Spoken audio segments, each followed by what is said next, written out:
All right, here with Chase Young, young stud for the Washington Commanders. All right, so look, on the field, I mean, people can't take their eyes off you, right? And you are, all of your teammates, you are a loud, you make your presence known. Right here, right now, you are one of the quietest dudes I know. Where does that come from? Do you not like us, the media? Nah, it ain't that. It's just, I don't know, just being in the present, you know. I mean, you know, I would say football, being on the field, game day, you know, that's when, you know, we're allowed to act crazy. That's when everybody loves it. That's when it's okay. Right. So, you know, that's really the only time we can bring it out. You know, we can't go into the store, you know, yelling and things like that. So, I mean. Right. You know. That would be wrong. And right. You might get arrested. Right, you know. So, cool, calm, and collected. Right. So. All right, so tell me about getting the 1.5 sacks. It's been a while. When you look at it, does 2021 seem like a decade ago for you, or is it just like is it a flash to now be playing at this level? It's kind of like a flash, because just getting hurt and everything, and you know, really me just being hurt, kind of slowed everything down. Mm-hmm. But you know, obviously now I'm not, and you know, it just feels good to be back. Just got to work on keeping it rolling.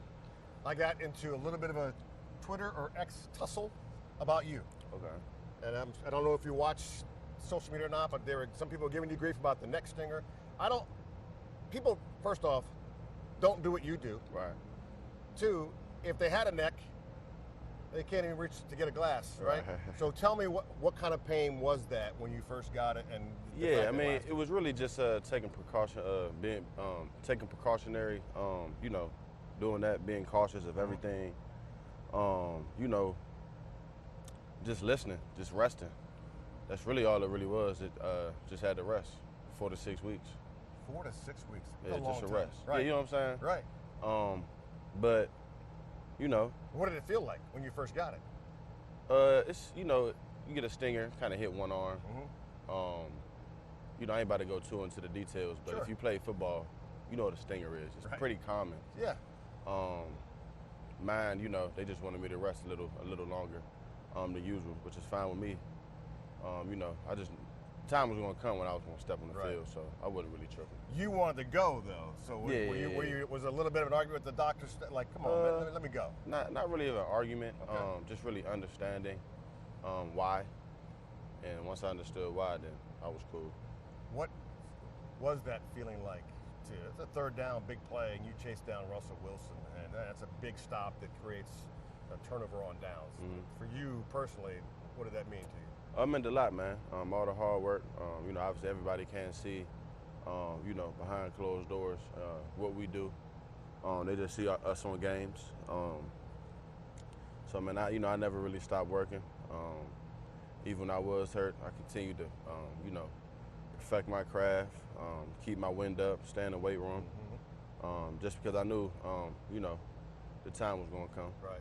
Being a local kid, we've always asked this of guys who grew up in the area. Pressure's not the right word, but I mean, I see you in training camp, you got a bunch of family and friends coming in. Yeah. Is there a difference, do you think, although you really can't speak to being somewhere else, but is there a little pressure from being a hometown kid?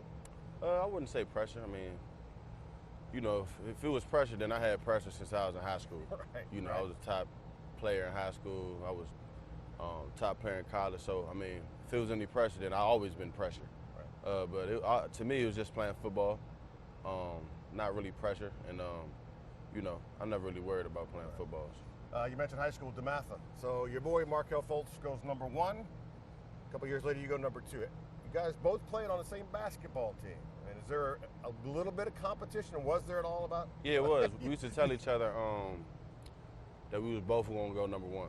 We used to tell each other in high school. He said, and we had kind of made up a bet. I went number 2. Right. So you lost the bet. Yeah, it's all good. but that's definitely a bet that we definitely put down back in the day. It's your second-year quarterback, 3-0, first win on the road, coming out of a 21-3 hole. What can you tell us about him? It's that dude. We know he that dude. We been knew he was that dude. Sammy Sosa. That's all I can say. What in the hell is Sammy Sosa? what you seen on Sunday. Sam, that's Sam. The thing about Sam is he definitely, when you talk to him, he walking around, he got some swag to him. Yeah. If you don't know, and just being that composed in the game when we are down that much, and coming back. When we came back, that was Sammy Sosa. Mm-hmm.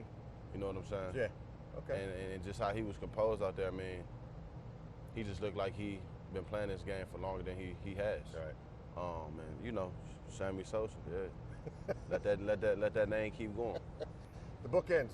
Montez and you're both now playing it for a contract. When it was revealed to you that they weren't going to exercise the option, as a young man, forget the player, as a young man, how did they hit you? It really didn't hit me. No? It just, you saw my first game. Let's see what else I got. Right. So I'm not really tripping over that, you know. Yeah, I'm just here to play football. Just here to play football. All right, we got a question for you. Mike Jones here.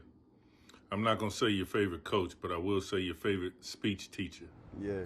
The one question I would like to ask you is, out of all the speeches that you did in your public speaking class in high school, which speech was your favorite? That's a hard question. I got to think back now. Okay. Ooh. Was he your public speaking teacher? He was my public speaking teacher, Mike Okay. Jones, and my coach. Yeah. Basketball coach. Yeah. Anybody out there who don't think I can ball, go ask Mike Jones. But He saved a spot for you, right? he saved a spot. You couldn't even try out for the squad. Didn't have to try out. Saved me a spot.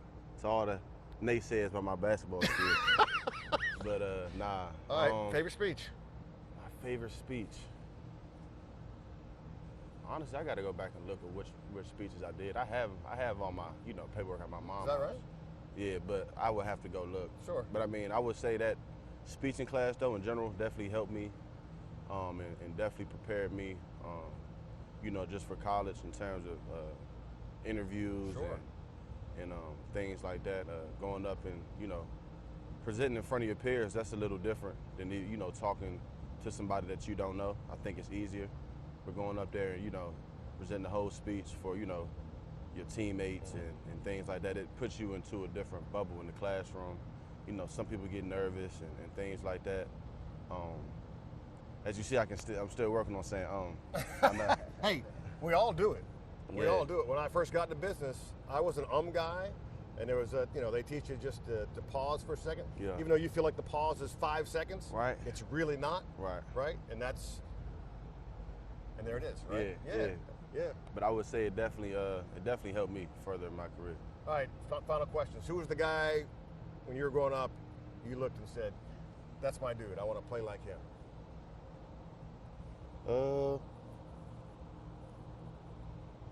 My position, The football player that you idolized. Ray Lewis. Ray Lewis. Just the energy that he brought to the game, passion that he had, that lion mindset of being on the field, and that was definitely him and Julius Peppers. Yeah. Him and Pep, I think two guys I looked up to. Big guys. Yeah. Big guys. Yeah. You're carrying how much weight right now? I'm about 271. That's 270. frightening. Let me just say right now, that's frightening. I played junior college quarterback. If I saw you on the other side, they'd have to take me off to the side and give me some oxygen. Nah, I mean, for sure. that's ridiculous. That is, what you got going on right now is ridiculous. Did you ever, okay, here's the final question. Did you ever watch me on TV as a kid? What you play on? See what I'm saying? These are young kids. Yeah, I didn't know. Me, B. Mitch, and Trevor Maddich did a Washington football team's pre and post game show on Comcast Sportsnet and NBC Sports Washington. I might have seen you because I was a busy. Washington fan. Yeah, I know. It's Coming right. up, Right. I definitely But probably. you don't seen even you. recognize me. That kind of makes me sad. I'm just saying. Did you have a beard or something? Well, I did carry a goatee. Okay, But That- don't tell me the goatee is that's- what is a confusing you. goatee. A goatee definitely is different. If you took that off, If I I'd took still this- recognize you. Yeah, but I'm young though. What are you saying? I'm not saying that you old. I'm What are not you saying that saying? you old. You just I'm said not. it. But if right now, if you Yes. had a goatee, Yes. you would look different. I would look different. You would look a lot different. I would look older. That's why I keep it off. So you saying? So you just you implied I right would- I there said- I said I would that look hair on your older. face does something with looking older or younger. It's something with age when you have hair on your face. That is Chase Young, and I am apparently the old guy.